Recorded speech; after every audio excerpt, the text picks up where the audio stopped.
Hi, I wanted to tell you a story today about the importance of not panicking about symptoms.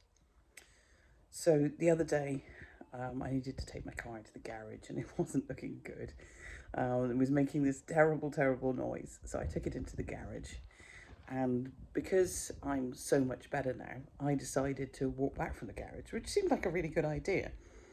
And I wanted to save the money that it would take to get a taxi. And so I was walking back and I was doing okay until about 3/4 of the way home.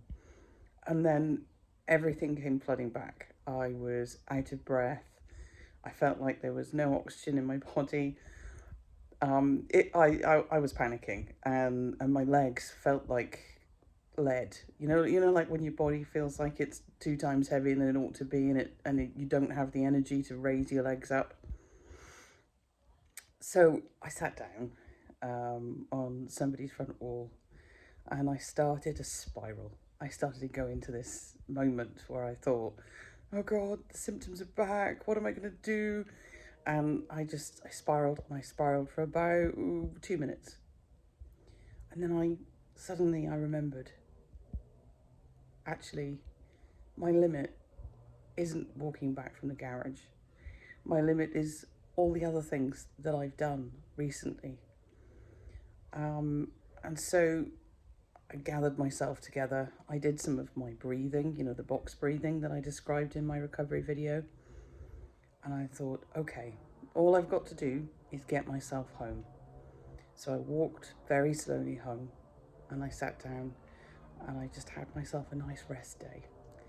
And I didn't do anything else. I sat down on the sofa and I concentrated on my meditation and my breathing, and I made myself an easy dinner. And then the next day, I was absolutely fine again. And I have been fine since today, where I walked a little bit further again, and again I had symptoms. And again, I was out of breath, I was red in the face. I've realised that the symptoms are there to warn you that you're pushing it a little bit too far. And at that point, the absolute best thing that you can do is rest. But don't panic about it, because it's that panicking about it, the stress hormones, the cortisol, the adrenaline, all of that stuff causes inflammation.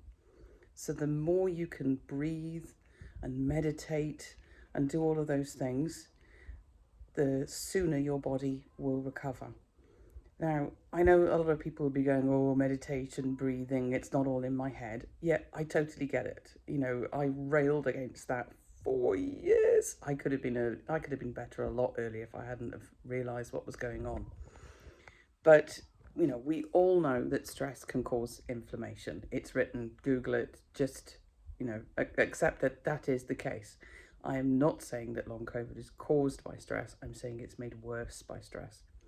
So when you get symptoms, don't panic, just breathe, take your rest, and try and chill out. And you will feel better soon. If you want to know the full story of my recovery, there's another video on my channel, and subscribe because I'm going to be doing lots more like this. Okay, all right, bye.